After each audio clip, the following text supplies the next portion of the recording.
تحریک انصاف کی بنیاد رکھی گئی تو تحریک انصاف کی جو بنیاد تھی وہ انصاف کے ساتھ ساتھ احتساب بھی اس میں بہت بڑا عنصر تھا۔ جو اس ملک میں کرپشن ہو رہی ہے، جس طریقے سے ہو رہی ہے، جس طریقے سے ایلیٹ کلاس کرپشن کرتی ہے، اور جو ایلیٹ کلاس کرپشن کرتی ہے وہ ملک کی بنیادوں کو کھوکھلا کرتی ہے، اس سے سب سے زیادہ ایفیکٹ جو ہوتا ہے وہ عام آدمی ہوتا ہے۔ اور بدقسمتی سے آپ نے دیکھا ہوگا کہ پاکستان میں خان صاحب بھی یہ بات کرتے ہیں اور چیف منسٹر صاحب بھی یہ بات اکثر کرتے ہیں کہ پاکستان میں بدقسمتی سے اب کرپشن ایشو ہی نہیں رہا۔ اس ملک میں سب سے بڑا ایشو ہی کرپشن ہے۔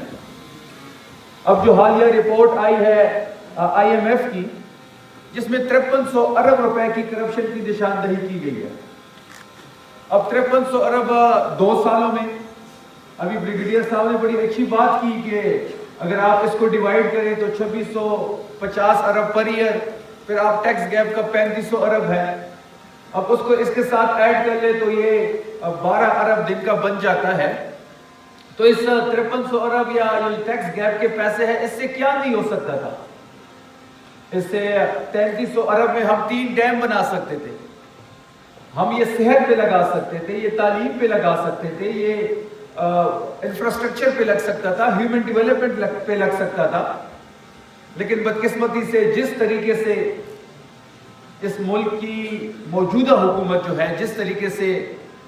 وہ کرپشن کر رہی ہے، مطلب کرپشن کے لیے کوئی ایشو ہی نہیں ہے، تو یہ جو آئی ایم ایف کی رپورٹ ہے اس کو 3 مہینے دبایا گیا۔ 3 مہینے تک ان کے ساتھ نیگوسیشن جاری رہی کہ آج نہ ریلیز کریں، کل ریلیز کریں۔ جب بہت زیادہ پریشر ان پہ پڑ گیا تو رات کے اندھیرے میں اس کو ریلیز کیا گیا،